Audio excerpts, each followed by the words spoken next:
Renee. How are you? Good, you? Good. So, I'm Amanda. It's nice to meet you. Hi, Uh, Amanda. Pleasure to meet you too. are you excited to come to Indy? Absolutely. I'm always excited to come to Indy. They have some of the best pork schnitzels on earth. For the food. Hey, I go many places for the food as well. So if someone were to say they would like to see this, they've watched a lot of episodes of the show, but they haven't necessarily got any clue what a live, show would be like. How would you describe that for someone? Well, for any fan of Ancient Aliens, I would say that if you've ever wanted to experience how it is to be inside a television show like Ancient Aliens, come on out because on our 90-minute stage show, we are exploring some of the smoking guns of the ancient astronaut theory, complete with clips, with pictures, and with discussions. And at the very end, we have a Q&A, and it's a fun night out in the town for the whole family. Sure. So, and your friends, and dare I say, even for your skeptical friends, because I cannot tell you how many times we've had people, that told us after the show, only my husband watches this, or only my wife watches this, and I just indulge her or I indulge him.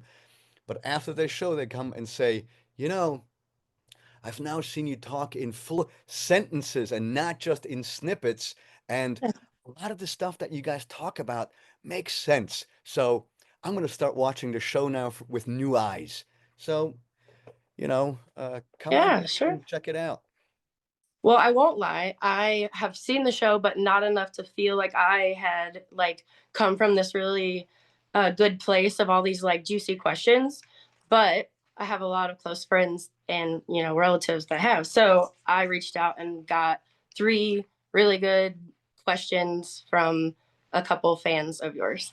So, Okay, all right. So the first one's my mom. she wonderful. she Hi, loves Mom. Ancient Aliens. She's really into it. But her question is, um, you personally, what do you think? Because she said there's so many different theories. What do you personally feel like the pyramids were used for? Oh, and what a timely and what a relevant question, especially with all the news that the pyramids are generating right now. So so there are the answer to that is manifold because I've always been of the opinion that the pyramids were never built as tombs. And I also have been always of the opinion that the pyramids were built by human beings. They were not built by aliens. What I did say was that the engineering knowledge with which the pyramids were built, that was imparted by aliens to our ancestors. And therein lies a big difference.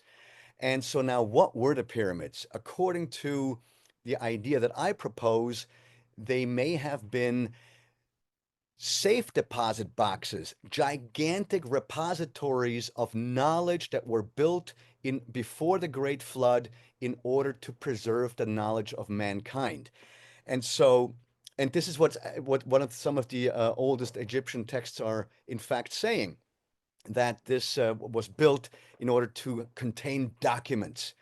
And then another thing that is interesting that in the 1990s, a engineer by the name of Christopher Dunn came out with a book called The Giza Power Plant, in which he proposes that the entire Giza power plant served as some sort of a energy producing machine, like a giant power plant. And with all this information that was just released the other day, by the way, from a report that's already 3 years old from 2022, the idea that the pyramids may have been used as some sort of an energy generating device. I mean, I'm sorry, we've said that since episode 1 of Ancient Yeah, Aliens. yeah.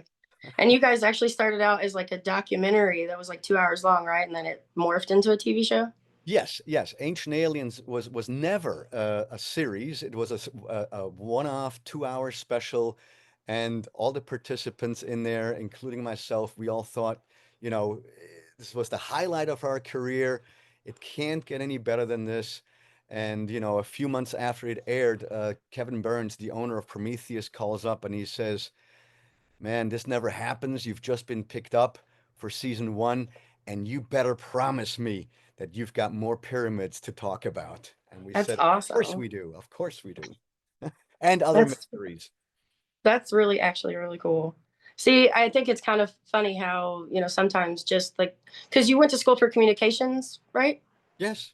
And Yes. then like you it's funny how life leads you to where you're really more I'm comfortable. still communicating. I'm still Yeah. communicating. No, Yeah. but yes, I went to school for communications because I wanted to be a magazine publisher, which I became. And Fantastic. but the fact that I do not have a degree in archaeology, I never claimed to have a degree in archaeology. I don't want to have a degree in archaeology. Sure. I'm, self-taught, and I know what I'm talking about. And so, That's what matters. yeah, but So, I yeah. mean, Schliemann never went to school to become an archaeologist. He became an archaeologist because he made himself one. Yeah. Well, and life led you where your passion was. And I think that's kind of just, that leads me to the other person that I got a question from, which is he's my buddy. His name's Jason Hignite. And he's actually in a college. It's a, anyway, he also, he's also a scientist, but he also believes in all these other things. And he has like a channel on YouTube that he's starting about cryptids. And so I'm sure, he gets a little bit of the same kind of stuff from some of the people that he works with, but he was really excited to get to submit a question for you. He says that Indiana is a cryptozoological state, like, Bigfoot and the mill race monster and things like that. He said, do you see any connections between cryptological entities and aliens? Absolutely. In fact, I did an entire episode about this in 2014 on my show In Search of Aliens, in which I explored Bigfoot. And in that episode, we explored the idea if Bigfoot was the untouched version of maybe an offshoot of Neanderthal. And, because some of the people that I've interviewed about Bigfoot, there's some stories out there that Bigfoot might be an interdimensional being because for Bigfoot to traverse, 500 yards, Bigfoot could potentially do that in like 1 second, according to the eyewitness reports. I've never seen that. But, so this idea is out there that there's that Bigfoot, the questions with Bigfoot are bigger than the answers. And so, is there a connection with cryptos and aliens? Of course. Also, Loch Ness. We've made the proposition that every time that people see Loch Ness, because of the piezoelectric effects of the lake, that in the moment that the picture is taken, you have a window of time that opens up. And that's why you take a picture of, or you can't take a picture of Loch Ness. And the only reason why I'm smiling saying this is because number one, I'm excited about this. And number two, can you imagine if this is real? I mean, it would be amazing. And according to the science behind it, it's a possibility. It's really fascinating, actually.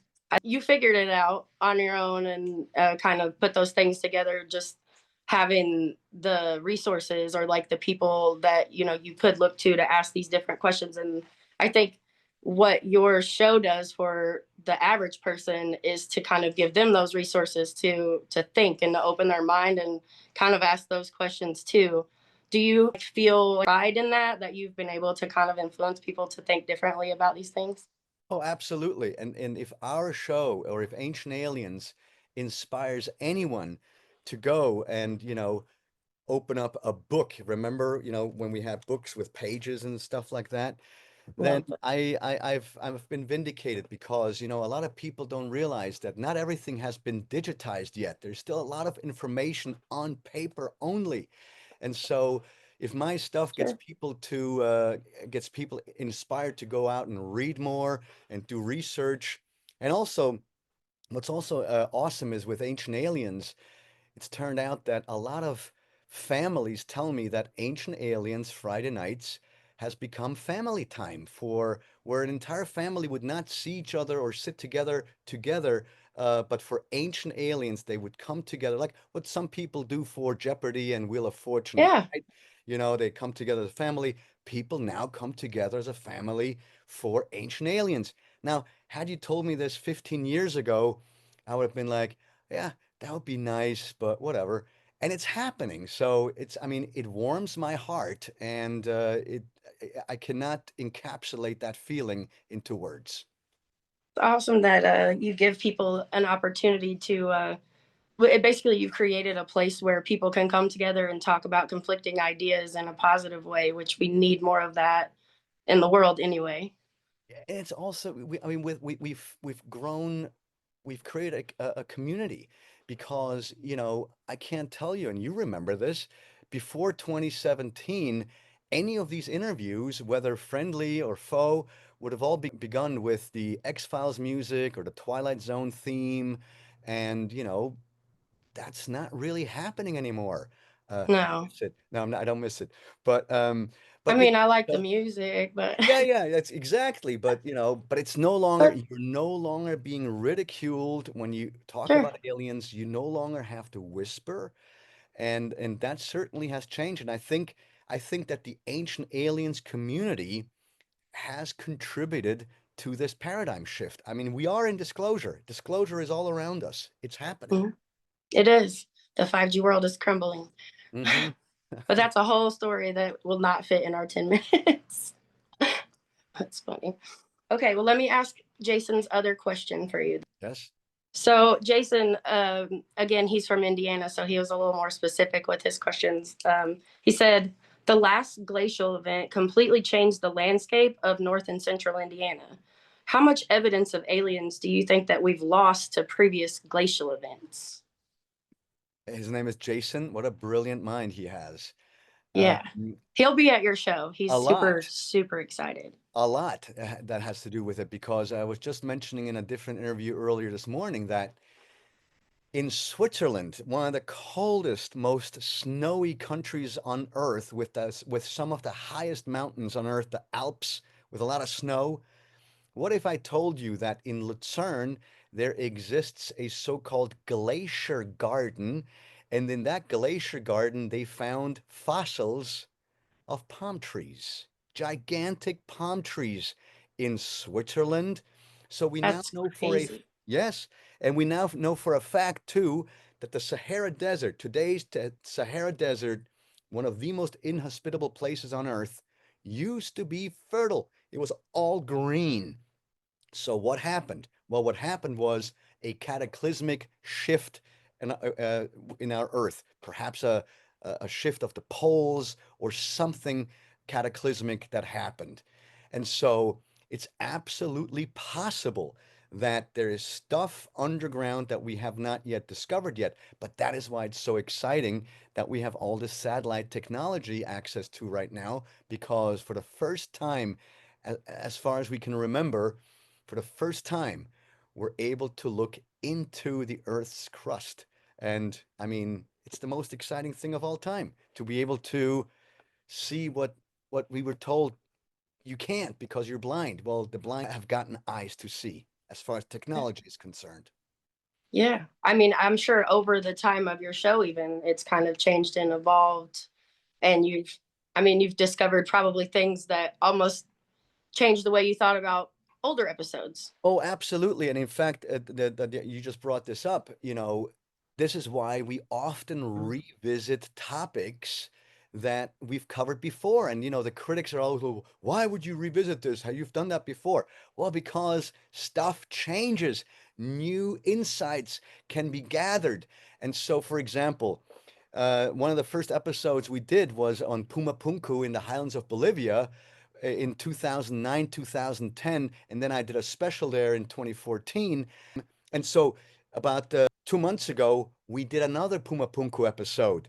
But we did that other Puma Punku episode because at the time in 2014, nobody did a survey of the site and measured individually each single block.